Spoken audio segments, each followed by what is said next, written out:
Hello and welcome to this edition of Bayou Time. I'm your host, Keith Whiteside, licensed clinical social worker with Terrebonne Home Care. Very glad you're joining us. However you may be joining us, we appreciate it. And I don't know if there's any of us that don't remember the first time we went to the library. And I can tell you here in Terrebonne Parish, that's an exciting thing, not only with its history, but all the new programs that they are so very good at doing. And who is our historian? Well, it's Mary LaBeouf, the director of Terrebonne Parish Libraries. Welcome to the program. Thank you, Keith. We appreciate you being here. Joining her, Ms. Megan Hutchinson, who is the supervisor of youth services for the Terrebonne Parish Library. Welcome to the program. Thank you. Nice to meet you. Thank you very much. And so, again, Ms. Mary, we think about you whenever we think about libraries. But there's some exciting things going on, not only in Terrebonne Parish Library, the main library, but everywhere. But y'all have some neat programs coming up, right? You know what, Keith? Thank goodness we're finally getting back to normal. People want to get out. They want to meet with people. They want to come back to the library. It's funny to say we don't like the library being quiet. Okay, right. So we have, programming has greatly increased. We've seen a demand. We've seen an increase in attendance. And this week we have, this weekend, we have two programs that we're very, very proud of. Okay. Starting today, the Friends of the Terrebonne Parish Library, they have 4 book sales a month. And in December, they have the Choice book sale. Oh, my. You pay $10 for a brown paper bag, and you fill the brown paper bag to the top. Now, why is it called Choice? Is because these books were either never read or read only once. So we hold it in December because they make absolutely wonderful gifts.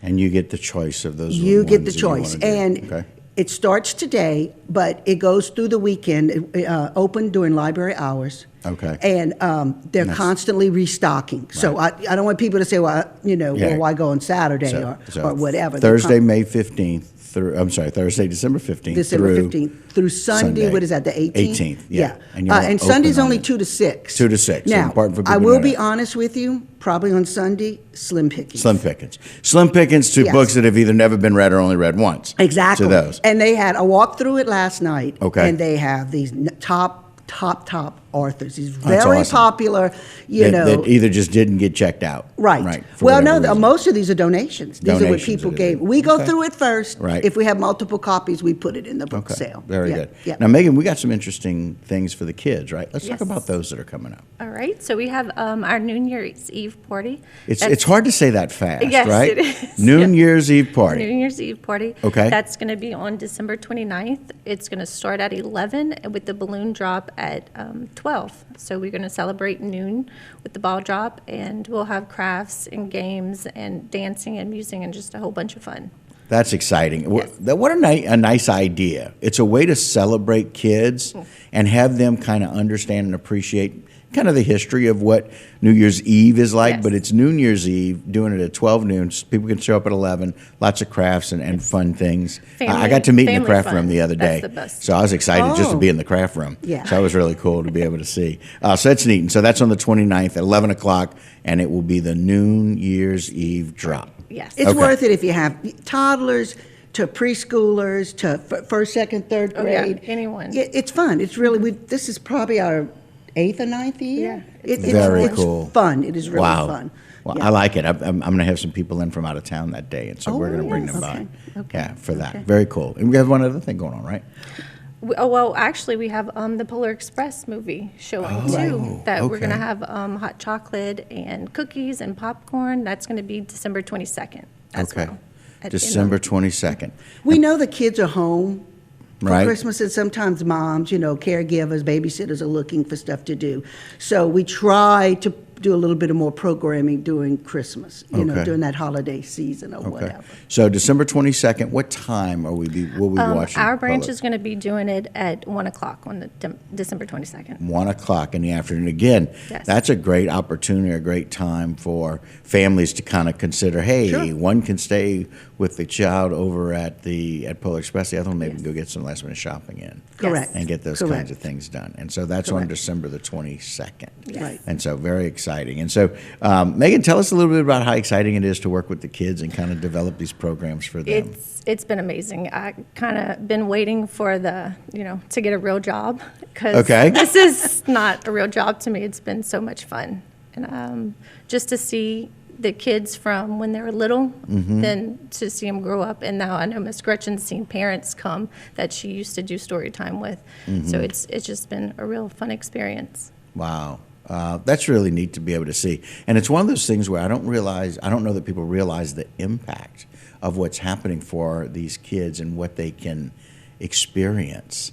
And they have this love of knowledge from an early age. Right. And that stays with them. I talked to an 83-year-old who fell in love with books at his hometown library when he was very young. He reads ebooks constantly now because of what he learned from the library. Well, we have a phrase in libraries, catch them in the cradle. And that's when we built the main library. And when you go to the other libraries, you'll see a lot of the magic is in the children's department because we want them to have that experience. It's not a chore like, say, in school where you're taught to read. We want you to discover the pleasure of reading. So that's why you'll see our children's departments and our programs for children, we think are magical. It's always fun to have all these different events, but we have lots of things going on at the library all the time. Right, Mary? Lots and lots of stuff. You know, we deal with from birth to geriatrics. Right. So we have programs. I mean, we almost have 4,000 programs a year. Oh, wait, time out. 4,000 Yes.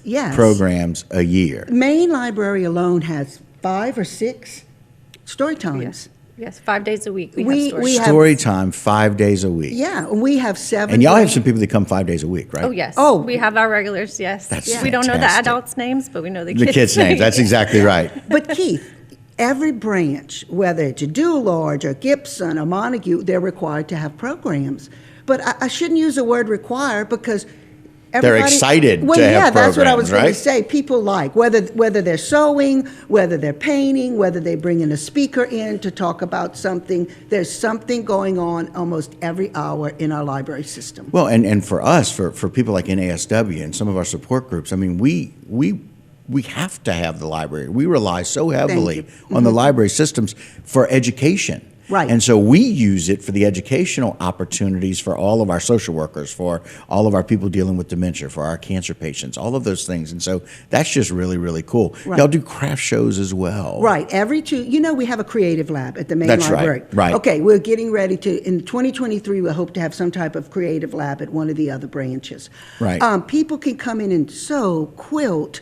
We have an embossing machine where you can etch on glass or wood or different type of stuff. You can come and make jewelry. You can come and alter something. Well, stemming from this, we had people that said, I'm a small business owner and I paint or I make something wooden or whatever. So we decided to try every Tuesday at the main library, weather permitting, we call it a maker market. It is, you can't not come and sell a product that you did not make. So there's food, there's crafts, there's different things. And I really think we are blessed at the people that are so creative and talented in this community. So we need some of them. I am not. No, me So either. I go and marvel at what people can do. Well, you know what I tell them? I said, you need me because I'm the buyer. You That's have right. to have somebody to buy Right. it. I'm not a crafter. The but buyer. You have to have the buyer, exactly. So we have that. Then at the main library, we also have the community garden, which we Right, work, and the right. food goes to the food bank. Right, which is so exciting. Libraries are no longer book depositories. Libraries adapt to the community, and we've seen over the last 10 years a shift, and the library is now your community center.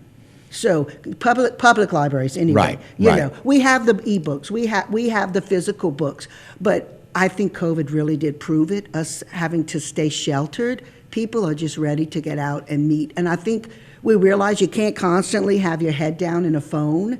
That we're meant to have interaction. Right. And we're meant to have programs, and some of those are these children's programs that are really cool. Tell me about some of your favorites, by the way. So our New Year's Eve party is coming up, going to be on December 29th, and that's when the kids get to celebrate New Year's at noon, and it starts at 11, and at 12 noon, the balloons drop, and we have a party, we sing and dance and make crafts, and it's just a real fun time for the whole entire family. So cool. And so people can come out at 11 o'clock and be prepared for that New Year's Eve drop. New Year's Eve. I Yes. know, it's hard to say. Yeah, it really is. You know, I'm getting there. I think I'm going to be able to do that. Tell me some of the favorite programs that you've been introduced to and some of the ones you've come up with. I don't want you to have to pick a favorite. It's like Yes. picking a favorite child, I know. But just tell me some of the ones that you have more fun with and I enjoy. really enjoyed, it has to be May the 5th, or May the 4th be with you, when it was the Star Star Wars Wars. Day. That was my Yeah. first, since I was hired, the big program that we had. And I really got to meet the kids, the community, and just dress up and have fun. So that- And look, I will tell you that Star Wars has kids of all ages, Right. as you Correct. know. Yes. Correct. But the kids really get into those characters Oh, and being yes. able to dress Well, up. And guess be able to what's coming enjoy that. back? Megan will tell you. We have Comic-Con is coming back, and it's going to Really? be bigger. We have 2 days of Comic-Con this year. 2 days of Comic-Con. Wow. And people really have called us about and said, could you bring Comic-Con back? Just because of the cosplay. Because like what you said, they like to get dressed. And we have the costume Absolutely. contest. We bring the Marvel people in to come and we do. Really? Yeah, we have big book Oh, my. discussions and panels and stuff like that. That's So- impressive. Yes. Like, I'm not even a big Comic-Con or Marvel fan, but that seems really Okay, cool. you have to come just to see the costume. Yeah, I mean, Because I don't if, dress up if either, nothing but- else, right, if nothing right. else, They're come see the very impressive. costumes, Right, right? Yes. right, exactly. Wow, Yeah. and one of my favorite things, Big Bang Theory has been one of those things Oh, that sure. most people really have enjoyed over the years. But just to be able to see some of their discussions about authenticity Mm-hmm. of those and discussions about that, it's just been really interesting to see that as it develops, and Yeah. we kind of learn from them over the years, and that's just really cool. A sales tax, we went from a property tax to a quarter-cent sales tax. Right. And we had a committee that met with the board, and we laid out a plan. A plan has been laid out for 20 years. First thing we promised was that we would build a main library in the municipality of Houma. But we promised the voters, because this is a large geographic parish, we promised the voters that we would look at the entire system and we would enhance and make them state-of-the-art. Right. Our last project, well, second to last, because I'll tell you about that too. We all along, the plan was, and the library board and the parish council approved it, is to consolidate Berg, Montague, Chauvin, and at one time we had the Pointe-a-Champ branch. Those buildings were built in 1965, Right. and they're 1,500 square feet. We Yes. can get just two computers in those branches. So, Because that lab area is so small. That oh, yeah. computer lab area. Yeah, it's just too small. Right. So we are going out for bid in January. This is our last big project, system-wide for the library. We are building an 8,000 square foot on a facility. We're going to consolidate those branches. We've Right. seen a shift in population coming up from the Cocodrie, Pointe-a-Champ area. Right. You know, Berg and Upper Locaia are just, people are moving into those They are. areas. So we are building on Klondike Road and Bayou Side Drive. Mm-hmm. It's going to be a complex. They have a skate park there. They have, I think they're going to try to build the gym there. Gym, So right. we're part of the complex. We're in the front of it. We are going out for bid in January, and we hope to break ground in March. Oh, and my. we should open in the summer of 2024. But governmental construction is never on time. Sure. I have sure. learned that Yeah, over the we years. expect that. Right, We expect that right, there'll be a right. little bit of delays with that. But that's exciting. One of the things that we realized about that property Mm-hmm. is that it's very centrally located to all three of the service areas That's why that we we chose talked it. about before, right? Right, we purchased it a few years ago, correct. Right. And so it's just really, really nice. It was very well thought out. And I don't want people to feel like, oh, we're losing something. We're losing our local branch. You're not. No. You're gaining an 8,000 square foot service center. Well, we talked in the other section, it's now a community center, the public libraries. There'll be a meeting room that can seat 140. But not just that, we're getting very light tables and chairs that we can set it up and take it down where you can have meetings, you can have crafts, you can have any kind of activity you want to have. We are going to have a larger collection. We'll have more computers, They will have evening hours to 8 p.m., which Oh, now my. we close at 5:30. 5:30, right. And they have no Saturday hours, which now they will have Saturday hours. See, So- again, they're gaining so Exactly, much exactly. in that area. And it's one of those things where that's going to be important, much like the library is here, as we're needing to be open, social studies and those kinds of things are available. Right. Kids are expected to do stuff again, you Right. know? Well, it's getting back to normal. Yeah. Right. Oh, yes, exactly. And we're starting to do social studies the month before the projects are due. We're starting to have on Saturdays, come in and we'll help you with your social. You're not going to do your social studies project, but the children's department, the youth department will teach you how to research, how to pick a topic, you know, Right. and different things like that. With the community and society getting more back to normal, we have to be there to help you. You Right. know, we are well-known public libraries for being there during a disaster. That's where they flock because of our computers and, you know, our connections, and people can meet there, like, you know, agencies, to nonprofit agencies to help. But now it's coming back, that with the school system going back to normal and people going out and about, that we'll be able to provide more services. And quite frankly, y'all have embraced what these changes are needed. You did these topography and demographic studies to make sure Oh, yeah. where the library should be, what people are living there or not living there, and who we need to service. And quite frankly, Ida did some pretty bad damage Yeah, to well, three we of those lost the buildings. Berg branch to Right. Ida. That's Yeah, exactly right. correct. And so just knowing that we're having this new normal that's a much better normal. Right, right. And that's not always a good thing. I mean, sometimes people's new normal is very difficult because of loss, but this is so much more that we're gaining. Right. And Now- that's just really neat. 1 minute left, Mary. Okay. Tell us about libraries so we can finish. Well, you know, the East Homer branch, I want to say this for the people that listen, we are converting the garage, because I learned over the last 2 years there's something called esports. Yep. And esports, they get scholarships That at is the correct. universities. That's correct. So we were approached by people in the community that said, could we get an up with our kids and provide some type of virtual reality and more computers? So we are converting the computer lab at North, and we are hoping to build, we want to close in that garage Garage, at East, okay. so we can provide more space and more computers and more electronic devices, that our kids in Terrebonne Parish have as much of a chance as getting an esports scholarship or on an esports team as anybody else. As anybody else. Very good. Correct. So, Megan, congratulations on enjoying your job, and may the force continue to be with you throughout your stay with us. We're fortunate to have you, and we appreciate it. Mary, thanks for being that historian, also being that person who's helping us move forward with the Thank library you. systems. Appreciate it. We appreciate that. Thank you all for joining us today. It's been really nice to kind of take this walk down what the libraries used to do and all the wonderful things that are happening. We appreciate it. And that will do it for this particular segment of Bayou Time. Don't go anywhere. A lot more local programming here on HTV.